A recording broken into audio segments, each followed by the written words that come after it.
No problem. Hello there, and a huge welcome to today's episode of Gina Gardiner and Friends. Today I'm joined by a very impressive young man called King Simpson. I met him recently when I was doing a recording with an organisation, um, and I was so impressed with him and his story that I invited him to come on the show. He is a social values campaigner. He uses music to work with charities and local authorities to get them to think about their values and the way in which social care is delivered. He himself has been through the care system. He is a pioneer of a new understanding of what social work is all about. Now, this episode is one of the series that I have that is in the run up to the One Voice Summit, Fatima's UK campaign summit, which we're holding in April 2025, to look at the care system and to bringing about fundamental and positive and lasting change. And so, as you listen to this, I want you to think about if you have children, what is it you want for your children? If you've been through the care system, how are you managing and how are you taking your life forward? Because one of the things that's really impressed me about King is that he has not let going through the care system define him. He is his own person and he is making his way in the world. So, King, a huge welcome. Thank you very much for joining me today. Thank you for having me. Before we get started, what would be really helpful is if you could share with our audience your journey, because that then puts the rest of our conversation into context. Okay. Well, just to summarize, I was raised in the care system. I spent most of my childhood in the care system in which I experienced a series of, mixed experiences. And I feel that I have a story that relates to many other people who have Mhm. experienced the effects of broken attachments and the adversities that come with it. However, in living so, I feel that it has also shaped my sense of direction, Mhm. and it's also given me the drive and the passion to promote a message of healing so that people who have experienced the chaos that I've experienced know how to turn that pain into an ability that inspires others, and I want to keep that momentum going. I'd like to say that I've affected at least someone in the right way. I think, well, certainly you had a profound effect on me. I want to talk, if I may. How old were you when you first went into care? I was 2 years old. I went in, I believe, on my second birthday. Right. And I know that you worked through the care system all the way to university. How many homes did you actually live in? Were you always in foster care or did you have a mixture of foster care and residential care? I lived for the most part in foster homes with families. There were a few times in between placements that I would have been in respite homes, emergency care homes. And if I'm honest, I don't remember the exact number that I had lived at, but I would say a handful, close to a dozen maybe, since Okay. being a toddler. And what about the number of schools that you went to? Because very often changing foster care means you also have to change schools. And so you completely change everything, don't you? Yeah, quite so. I would say I had quite a few schools. Thankfully, I only ever had one secondary school, in which point in my journey in care, I'd had reached a certain level of stability. There was only one other change at that point in which I transitioned into college. Why, given the number of changes in your primary school time, can you, for those people who are perhaps unaware of how challenging it is to change, what do you think the impact? And I wanted the general, not your necessarily your specific, but you've come across lots of people in care. What's the impact on people of having to change homes, to change schools? What do you see as the challenges that young people who are going through the system have to face on a day-by-day basis because of those changes? I think from what I've observed in my peers that, have grown in care and had to experience those, unexpected changes in their environment is that it has an effect on how you interact with other people because the lack of consistency, it almost makes you question your relationships. It makes you question your own integrity, and you struggle to find a sense of self when you change environments due to the fact that you're always having to adapt to different variables. So I think the effect it has on you, especially as an adult, where these things manifest, is that you're not maybe not as trustworthy, and that comes from your ground always changing beneath you. You may not necessarily know how to interact with people based on a fear of them not being around. Um, and I'd like to also mention, in the same logic, there are certain advantages that come with that. And one of them for me is that I feel I'm a lot more resilient to confrontation, to judgment, discrimination, and I'm able to adapt to people a lot quicker. I feel that I'm empathetic based on the amount of interactions I've had to get used to in these different environments that I've lived in. I think you bring up a very, very important point, is that whilst there are huge challenges um, in the constant changes, and you talked about not being trustworthy, I suspect that a lot of it is around that you're not trusting um, other people because they're not going to be around for very long. But at the same time, if you survive that, then the development of resilience and your capacity to read people and read situations becomes heightened. But of course, there are many who are not as strong as you, who don't find their way through. But I think having that, there are positives. And I talk about the superpowers of people who've come through the care system. And I think, that there are that level of resilience and capacity to adapt to change is something that the vast majority of children don't have to experience because they're with the same family grouping, the same parents, the same siblings, same schools, and so on, all the way through their formative years. Yeah, I would agree. But I think, in what I would always tell someone who does experience what I've experienced in terms of just not having stability in that same way Yeah. is we have to choose how we look at things, unfortunately, because you know, you are responsible for yourself in the end.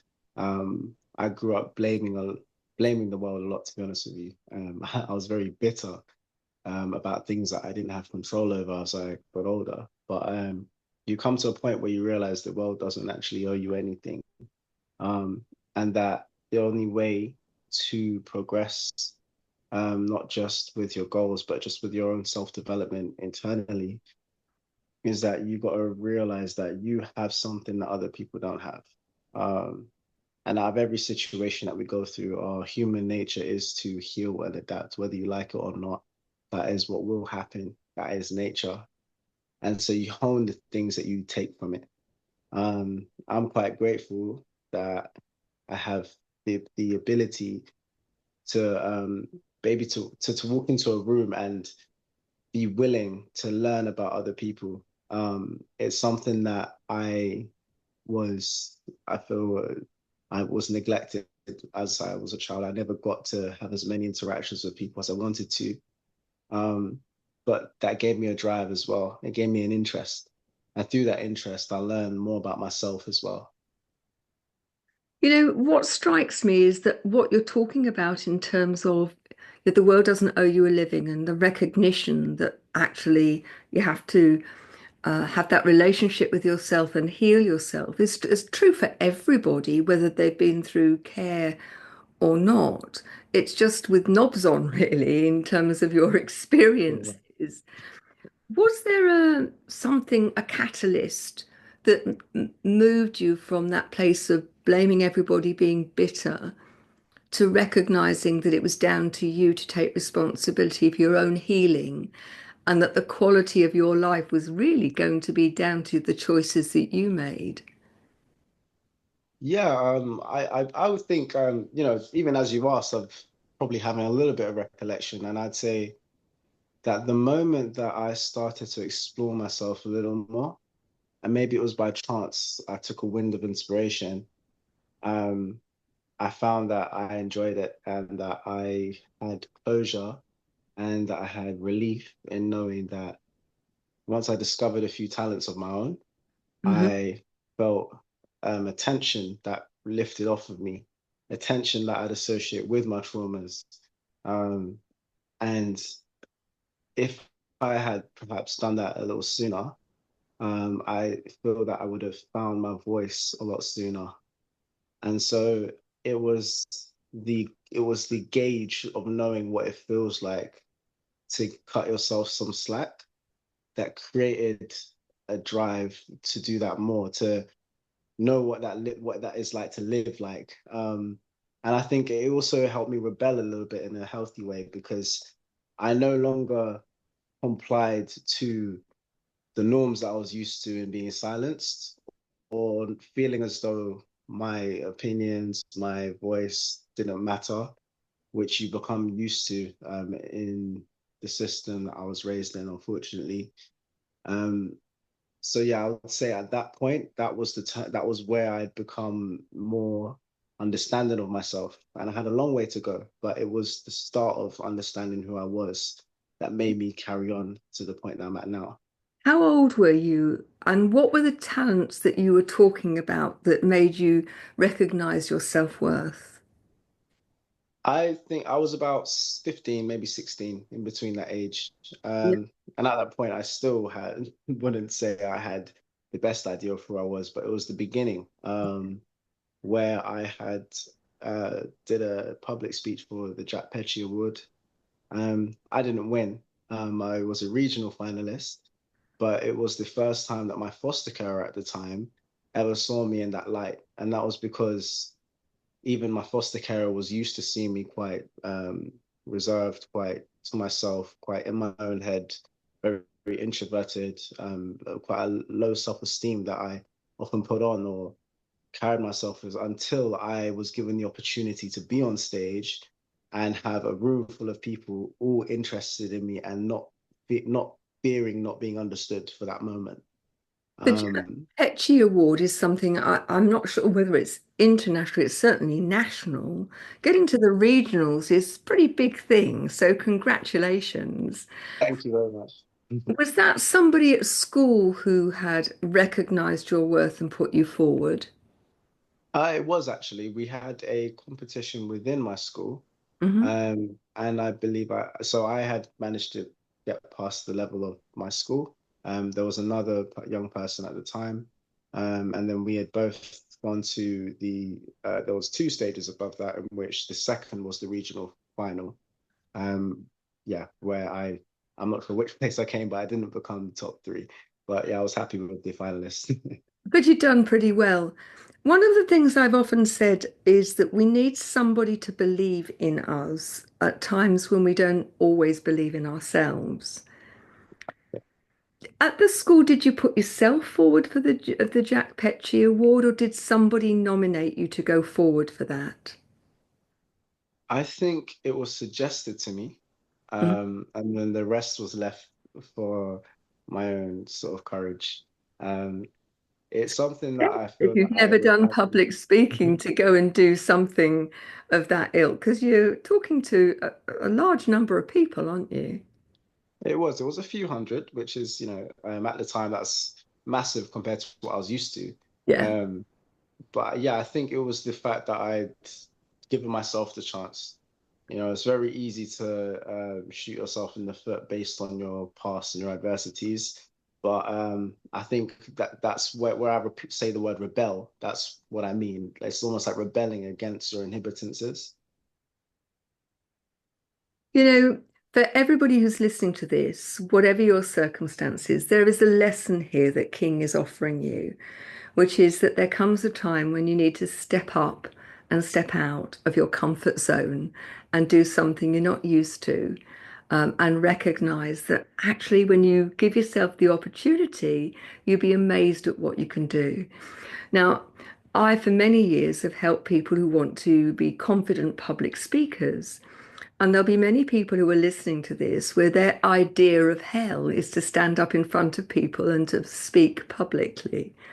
And the fact that at the age of 15, 16, that you've been prepared to speak in front of hundreds of people says a great deal about you, King. And one of the reasons why I think that whilst you're still a relative, or certainly when you look at my age, you're a relatively young man, and you've got lots to go, that if you can do that at 15 or 16, then the world's your oyster. So congratulations. Thank you so much. Appreciate you. We're going to go for a short break in a couple of seconds, but when we come back, I want to talk to you about the transition from school to university and beyond, because you have made a great inroad really into creating a future for yourself on a number of fronts. So please don't go away. We'll be back in just a minute. Welcome back. So, King, you're at school, you've won certainly your local Jack Petchey Award. Um, there's again quite a step up between being at school and then going to sixth form and to university. And I know you went to university. Talk us through that part of your journey.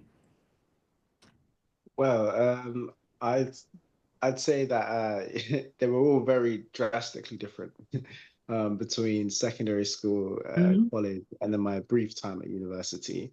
Um, the most significant part of that journey, I'd say, was transitioning from high school into college. And that's when I had taken a sudden turn, specifically in my creative pursuit. In secondary school, as much as I'd started to get a little bit more of an understanding of what it's like to speak publicly and stand for something liberal, I then took a turn into acting, in which I went to the Brit School and I got an extensive education in theatre and studying different practitioners in the acting industry.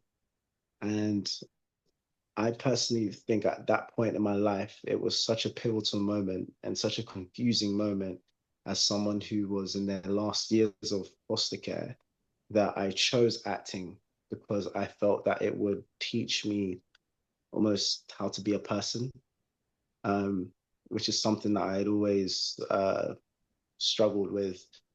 I feel like it sounds bizarre to say, but it's an imposter syndrome that you live with, and I've had it for a long time. So I felt that by studying acting at the Brit School, um, I would be able to gauge more sense of my identity.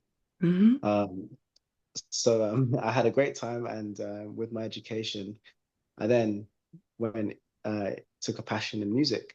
So I felt that the transferable skills that I had learned in acting, the emotive associations I'd made, just the exploration of who I was and delivering that through different characters that I would try to convey and represent. I then learned that with music, you're speaking the same language, you are conveying a narrative. And all in all, it's kind of then painted the ethos of what I'd like to do now. It's the combination of both visuals and sounds that inspire me to push narratives, stories that tell people what's going on in the world, and not just what's going on, but how to correct what's going on in the world. It's a way in which we invoke feelings, thoughts, and emotions that aren't just words in a seminar or in a presentation that you hear and you may take them home. It's something that invokes and inspires the need to take action. So this is why it's my chosen medium. And I think holistically, those three stages in my life, they benefited me in the way where I now have a good sense of how I want to impact people. I think that we live in a world where change is happening at an ever increasing rate. And there are many things in the world, and you look at them, that seem to be not working or not working for the vast majority of people. If I had a magic wand and I could wave it, what would be your top priorities for change? Oh, wow. I might change my mind at another point, but right now I'd say I think this is something that I don't think can change overnight, but let's say it could. I would change the level of apathy in the system, especially surrounding the most vulnerable people in society. Um, and it's one of the hardest things to do in the world to make someone care, which is why we have accountability in place, we have system and structures in place, because we can't make people care. However, it's a very fear-driven system that's run. I do wholeheartedly believe that there are people in the system that their integrity and their heart is in everything that they do, and they really do. They really are passionate about assisting the next generation to become better versions of themselves. But in that same instant, there are a lot of elements to the system where it's failing, and that's due to apathy. So as much as I feel that it's almost impossible to make somebody care, if we could wave a magic wand, then that is what I would, that's the spell that I would cast. Do you know, that would make such a difference if we cared about ourselves in a constructive way, if we cared about others in a kind and loving way, if we cared for the environment, cared for animals. Yeah. What a different world we would live in. Um, Amen. and certainly, I've been working with Fatima now for about 15 months as we record this. And I've been struck by being told by people in quite high places, don't be aspirational. And for me, I'd like to add that to the caring, because I think if you really care about someone, you have high expectations for them and of yourself to give them the very best opportunities. And I think that it one of the challenges I think is that young people who go into care, whether it's in the UK or in other countries, become the responsibility of the state, who are corporate parents. Mhm. And what strikes me is that if you're a parent or you're a corporate parent, you should want the very best for that child, whoever that child may be. And so Absolutely. I'd make you absolutely right about the need for us all to care. And I think too many people think it's the responsibility of the government or the local authority or other organisations, and we absolve ourselves of any of that responsibility to care. And I think that's one of the reasons why I'm so passionate about working on this project to bring about fundamental and positive change. There's some great stuff going on. There's some amazing people, but it seems to me that they are working against the tide of lack of care and apathy that gets in the way of change happening quickly enough and substantially enough at the moment. Why do Mm. you think that is? Why do you think people are so uncaring? I think it's a matter, to be honest, I think it's a matter of human nature. Yeah. And human nature is so vast. It's almost, it may even be the wrong term to use because of how different we are as humans, Mm. and everything is on an individual basis. But I think the part of the system that needs correcting in order to avoid having such a workforce of people who may not care as much as they should is recruitment, is the focus and attention that is put into recruitment. There needs to be like a more fine-tuned way of assessing people, for their integrity and for what they stand for in Mhm. order to improve the workforce that we have when handling the most vulnerable people in society. I think statistics, they play too much of a role in how we place judgment on what's going on. And without, I think first-hand assessment and more of an intricate way of assessing people for their experience and what they want out of employment in such a field will make a drastic difference on how we support the people that need looking after, people that were raised in care, or even just victims of broken attachment, and how we recognize that impact in society, people as they get older, and the people that they will then have to be responsible for. It's about preserving the generations and making sure we're passing down the right things so that our future is secure. I mean, one of the things that struck me as I've done more work in this field is there's a shortage, for example, in the UK of 10,000 foster carers. If you look at the number of young people in care. And yet, I've spoken to young people in care, and they talk about often that in, and this is not universal by any means, there's some amazing foster carers out there, but there are times when young people are in care and they eat differently to the rest of the family. They don't go on holiday with the family. They're not really part of the family. And that has a hugely negative impact. Or you have um, residential homes, which are very much about the profit and not about the experience of the young people who are living there. And it just seems to me that there needs to be a fundamental shift in the way in which we hold people to account. That if if you are going to be a parent, a foster parent, then the word for me is in the word parent, that ultimately that should be somebody who provides a place of stability and love. But we live in a times when that's not the case. And I was very struck when we first spoke, and if you're happy to share it, of your experiences of your first day at university. Um, I don't know if you'd like to share that story, but that stuck with me for a very long time. Okay. Yeah. Well, I had a very vast different experiences throughout my time in education. But yeah, my first day at uni, it was quite interesting because I didn't think I'd ever be back in a classroom, to be honest with you.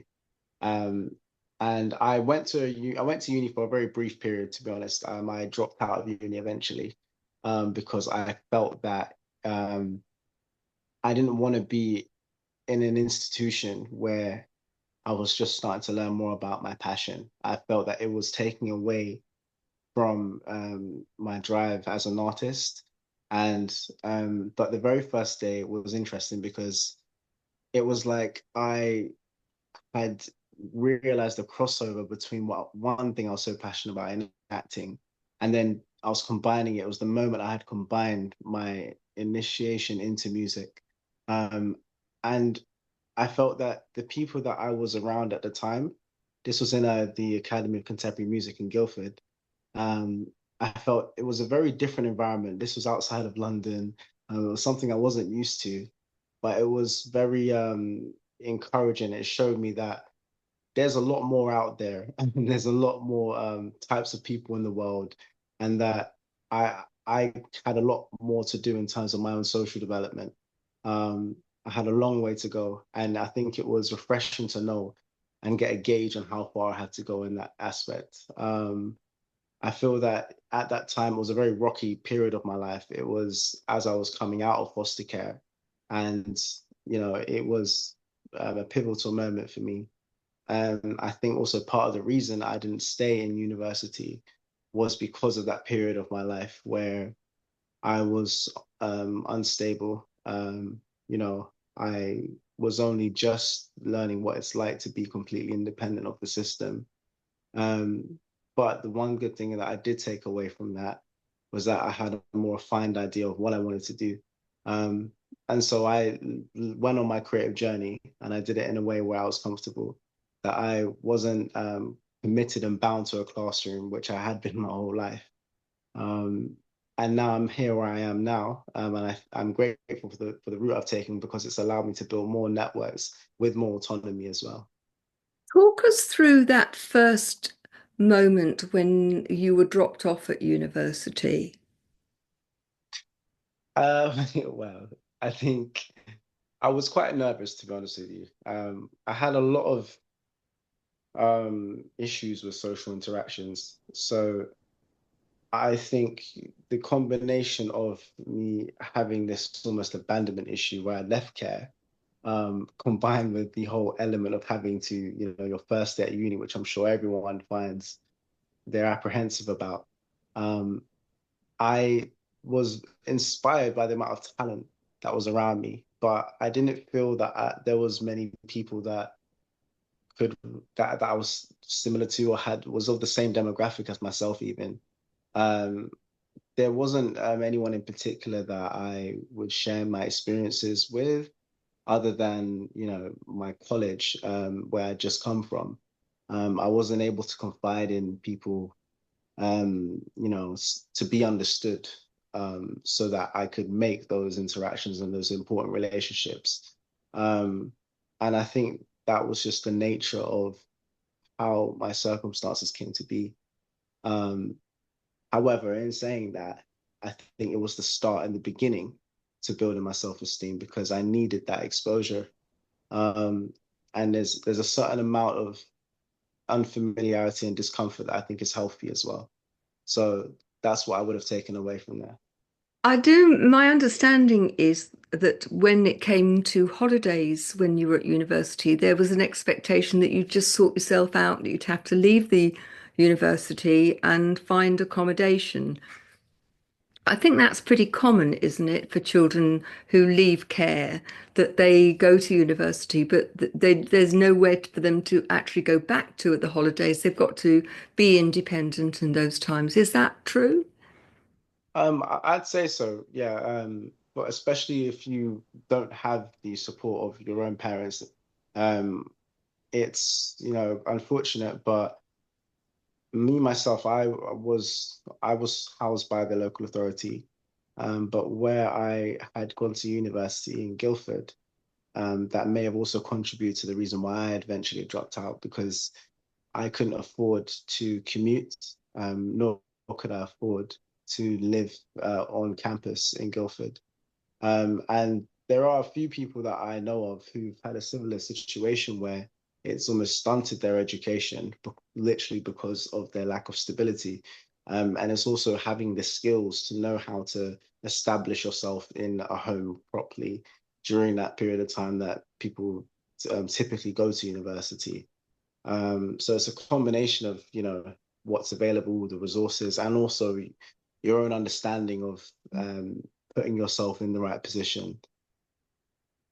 We're going to go for another break now, but when we come back, I want to talk about your social values campaign as an ambassador, as a pioneer. So please don't go away. We'll be back in just a minute. Welcome back. A social value ambassador. I'm going to, hold on. Okay. A social values ambassador. What does that actually mean, King? What, what, what do you do to be a social values ambassador? Well, over the last few years, I've built networks and connections with a few organizations in the care sector. Um, and one of them, Drive Forward, helped me particularly. So as a younger person who had just left foster care, I was supported by Drive Forward Foundation, um, in the way that they'd help me with my employment and just my general self-development. And the current employment that I'm in now, I'm still there because of this organization. It's to the point where now I've wanted to be more involved and I've been given the title of an ambassador because I would also like to help other young people, regardless of what their field of what their passion is. Um, and an example of that would be a music video that I had made other young people a part of through Drive Forward. As an artist myself, I had requested for support in making this music video a couple years ago. We used this video as a work experience event for other young people to shadow camera crew, gaffers, technicians, set design, and through that, I was able to have one of my first almost workshops, if you call it, where the other young people gained experience in this creative field that they liked, whilst I was also able to have my music video done at a professional level. This is one example of where I would like to be involved and pioneer supporting young people's ambitions. Um, in saying so, I've then allowed myself to connect with a vast range of organizations and the council, for example. Um, the film that I had produced and co-written that was BAFTA nominated last year, I am now in pursuit of using it as a training module so that I will approach social workers, foster carers, care leavers, independent reviewing officers, and use um, this film and other films that I plan to create as part of a portfolio as a way of giving educating people who work for the system to be trauma informed and understand the effects of how our decisions affect people in the system and how that manifests into adulthood. Something that I feel is not spoken about enough. What's the film called? The film is called Home. It's a short film directed by a good friend of mine, um, Luke Bruckner, and myself and a few other people with Luke had created the film together. And I was responsible for the storyline, exec production, and some of the music. And if people wanted to watch that film, where would they go to find it? You would have to go on director's notes. That's on your browser, www.directorsnotes. And the film is called Home, directed by Luke Bruckner. Great. So I would really urge you go and have a look. BAFTA nominated. That's pretty impressive. And that's your first film, is it? That is the first significant film I've worked on. Yes, thank you. So if you can do that with your first film, then I'm looking forward to seeing what you do in the rest of your career because that's pretty good going, isn't it? Thank you so much. I guess so. Thank you. Let's now talk about your music, something you're very keen on. What genre would you say your music was? Um, I think that question is debatable, but me personally, I'd say it's a fusion between R&B, soul, and hip hop and indie. And do you write your own music? Absolutely. I take a lot of pride in my written work. And I don't produce my own music, but I feel that with my musical understanding, I'm able to I'm able to collaborate with people, typically when we're cohesive, and I'm very sure of what I want when I'm in the studio, regardless of not being a producer myself. What's the dream? The dream, well, I think the dream where music's concerned, it aligns with the other pursuits that I have that I've also mentioned. So film and music, I feel are the best ways to tell narrative. Um, the chosen method that I will use to spread my message of healing is both because I feel that when they come together, when they holistically come together, it creates something inside of us that we can't ignore. And like I said previously, when it comes to changing the world and inspiring people to look at things with fresh eyes or almost have another perspective or even just enlighten an area of social disadvantage that we don't pay enough attention to, the best way to bring that to light is through film and music. So in short, I would like to be able to release more content, build a name for myself that my platform can be used to spread a message.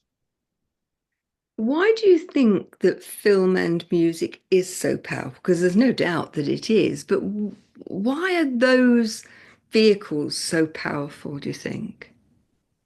I think it's just a matter of circumstance. There's the explanation that as humans, that's just how we respond to things, vibration through vibration. We hear things and see things, and we are controlled by those very same mediums. The majority of our thoughts, feelings, and political values are controlled by the things we've seen as we've grown up, the things we've been exposed to.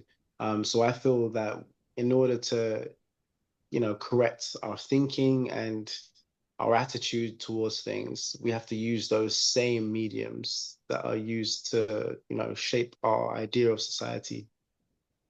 Have you got a new project on the go, or is there something in the wings just waiting to come?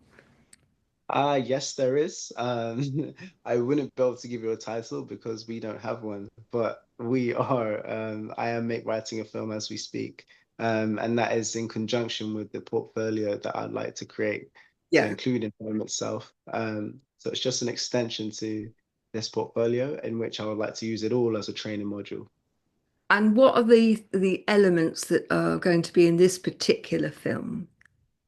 I think we're running with the theme of care similar to home. However, we're going to try and show different verbatim, different perspectives, and just how different there's a big range of experiences and where people come from, which means that our stories will always vary.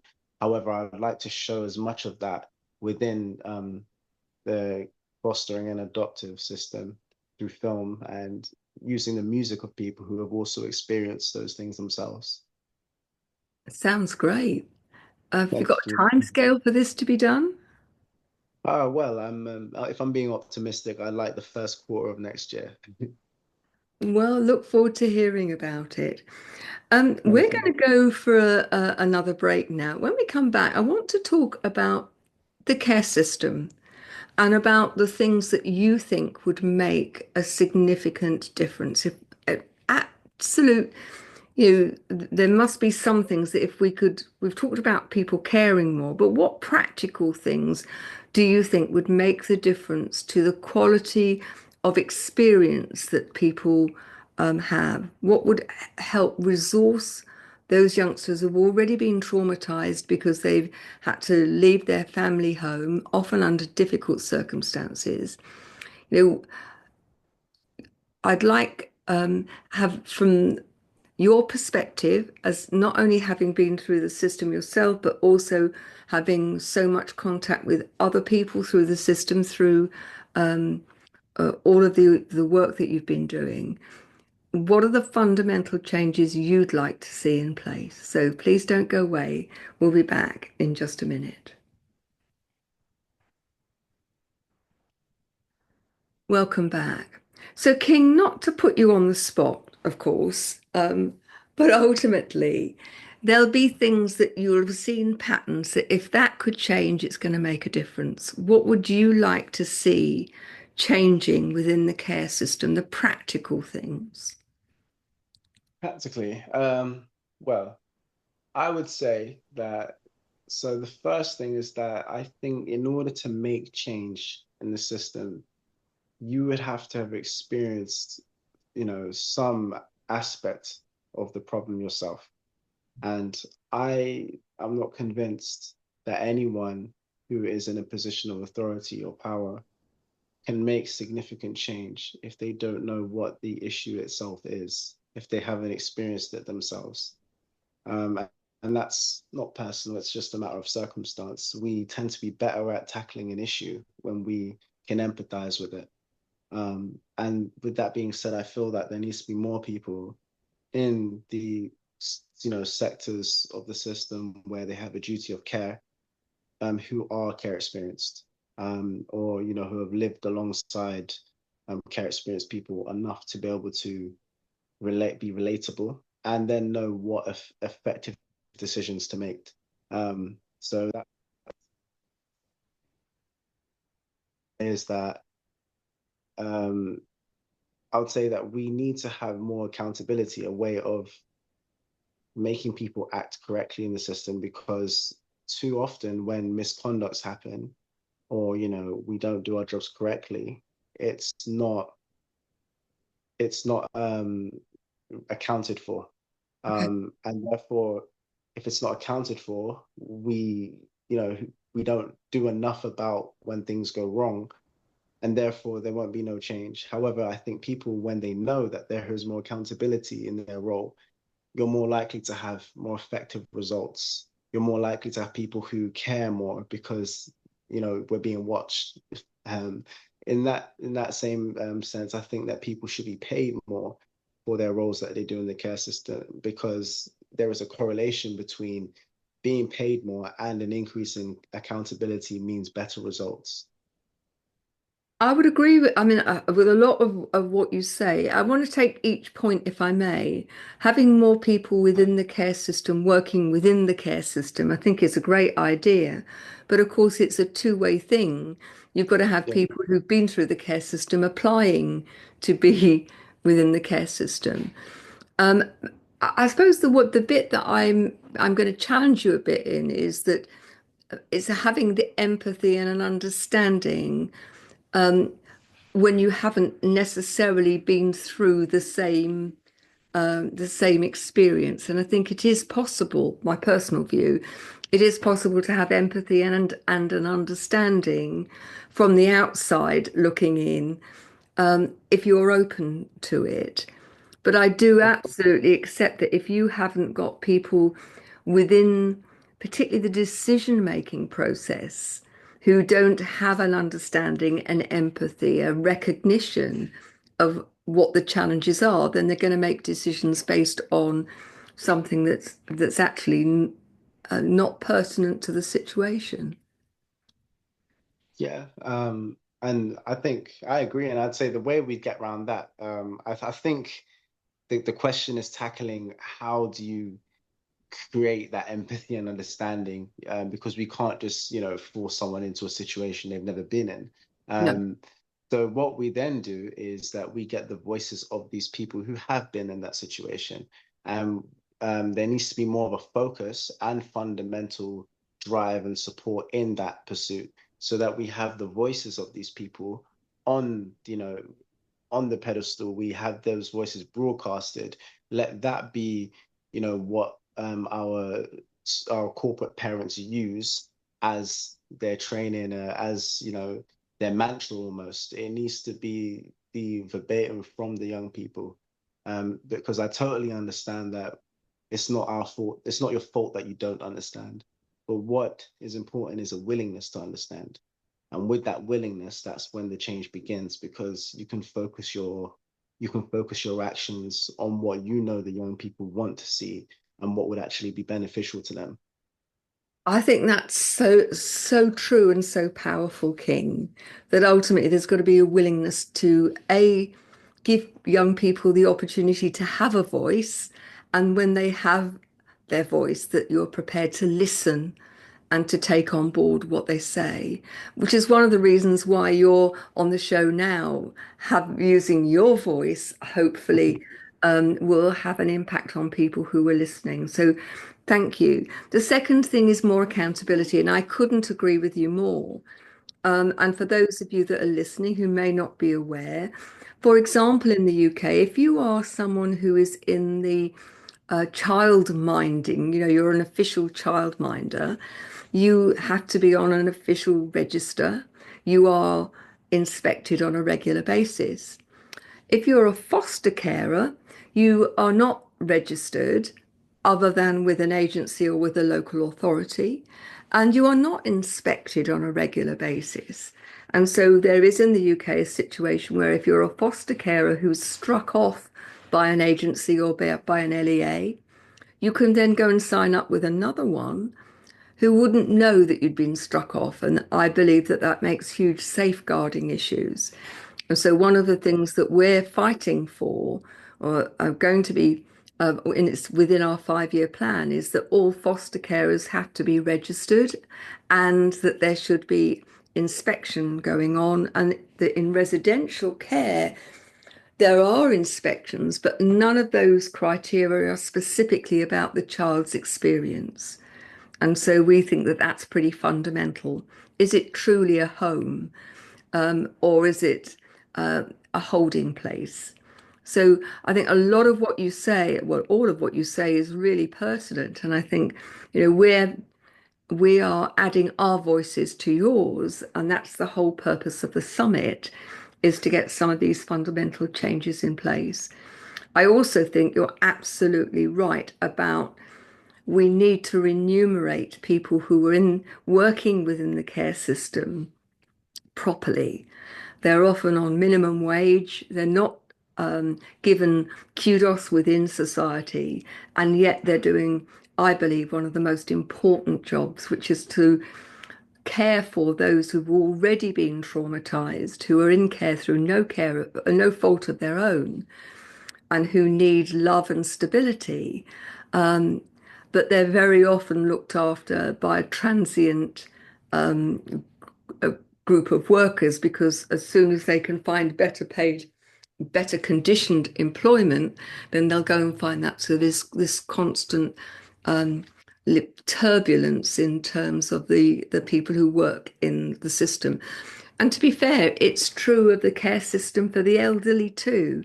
I think that Mhm. looking at the most vulnerable, whatever age they may be, it's hard work and it should be rewarded. Also, it should be rewarded and people should be held to account so that the standards of care are high. So thank you for those three things, and I think they would make a big difference. Anything else you'd like to add to your list before we move on?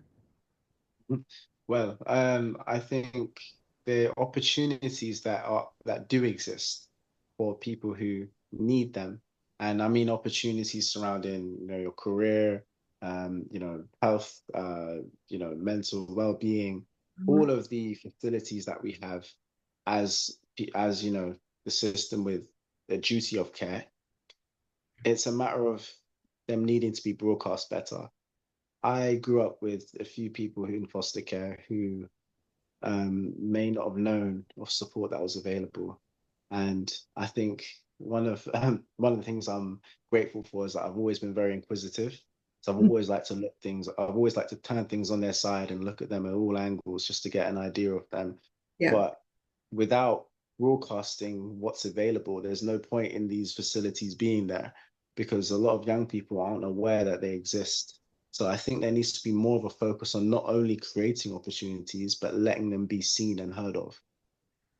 I think that's incredibly important. And again, a lot of the things that you're talking about in terms of the care system are principles and lessons for life, really. And it Yeah, doesn't absolutely. matter, which group of people you're talking about. If you're providing help and resources, then it is really important that those opportunities are made very easily available and that people know where to find them. Exactly. Now, I invite every one of my guests to choose a particular project from an organization called B1G1, Buy One, Give One, which uses giving as part of your branding. They have projects all around the world, and those projects are well vetted. Every penny goes to those projects. And although we choose different themes each month, um, the overarching theme is clean water, health, education, and reforestation. Which of those would you like to choose, and we'll donate on your behalf? Mm, Yikes. Well, it's a hard question to be honest with you. I feel like I need to know a whole lot more, if I'm honest, about each one before I'd make that decision. Um, do I have to answer right now? You do indeed. Okay, it means deforestation. Sorry, say that again. Deforestation. Reforestation. Okay, Yeah. looking after the planet it will be. So we will send your donation in your name to look after the trees. And remember, just by listening to the show, that you're helping, because we donate meals to the hungry based on the number of listeners around the world. So please do encourage other people to share um, and to enable us to help other people. King, where can people find you? Where, and remind people where they can find your film. Okay, so if you would like to look me up, you can find me on Instagram, King XOUL, King Soul, pronounced with an X. And if you'd like to look up the film, it's on director's notes, .co.uk or .com, and it's called Home, directed by Luke Bruckner.